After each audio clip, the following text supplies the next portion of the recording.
started our Kevin Durant season with a bang. Our game of the week is the type of matchup that's usually reserved for late November. Two of the best teams in our area, Dripping Springs and Vandegrift, played in what felt like a fourth-round playoff matchup.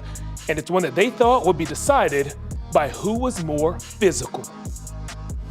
I'm excited just to show them the physicality that we bring to the games. It's going to be a dogfight. It is. The past 2 years we played them. They're going to be big, they're going to be physical, but I think we've had a lot of guys step up. And that's what we've been emphasizing all week is just we got to hit them as hard as we can because they're a good football team. You never really know. They've got the makings of a good defense, but you know, I'm reserving judgment until I see them go out and hit people and run around and swarm like we're accustomed to. There's a lot of scheme and there's a lot of, different situations, but football comes down to blocking and tackling. And yeah, the most physical team usually wins.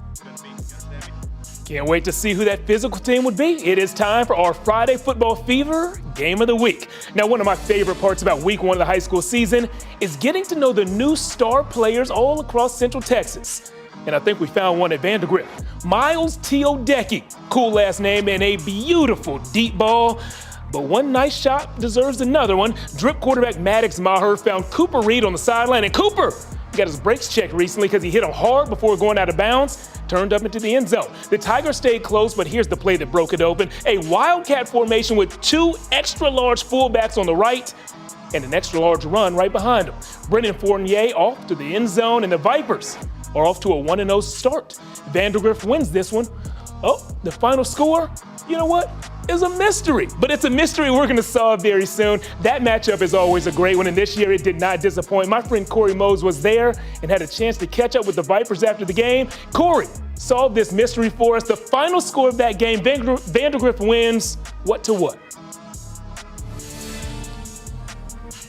31-14, Jeff. I guess call me Scooby-Doo and the Mystery Gang, huh? Because I'm over here solving all these mysteries. But yeah, dude, I was able to talk to a lot of these guys before the game started earlier this week, and both coaches talked about all the new faces that were on each team. Dripping Springs has 17 out of the 22 players on the starting lineups were new, right? New faces on that squad. And for Vandegrift, 9 new starters on offense for them as well. And so you mentioned one of them, Miles Teodecki. He balled out, had 3 touchdowns today, and they were able to get the dub for the first win of the season. I was able to talk to Miles, middle linebacker Adam Scott, and head coach Drew Sanders after the game to talk about how they felt they went against Dripping Springs.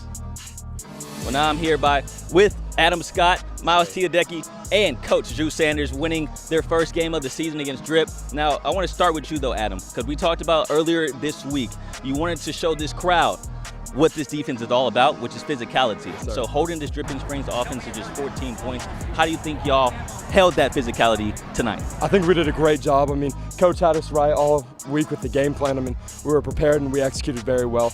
I mean, that's a fantastic offense over there. And for the past many matchups, as long as I can remember, it's been the most physical team has won. And today we're the more physical team, and we got a great win, and it's great for the program. Yeah, and I want to bring in the quarterback. Now the Miles era has started, right? First career start on varsity for Vandegrift. Just first off, 3 touchdowns. You killed it in the first half. How would you assess your first career start and this offense's start with you as the quarterback? First, I want to give all glory to God. Without him, nothing's possible.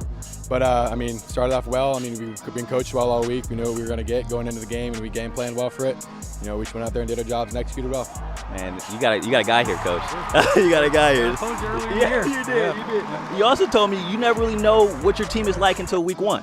And so what is something that you figured out about your squad after playing Dripping Springs tonight? Well, all these guys heard a lot of that chatter, that negative chatter about we lost a lot of guys, lost our most seniors ever, and I think they took it to heart, and they worked their butt in the offseason, and I think they've showed that they're going to be a solid squad this year. And the most impressive thing is they're cheering for each other on the sideline, they care about each other, and so this is just a start, but it's a good start.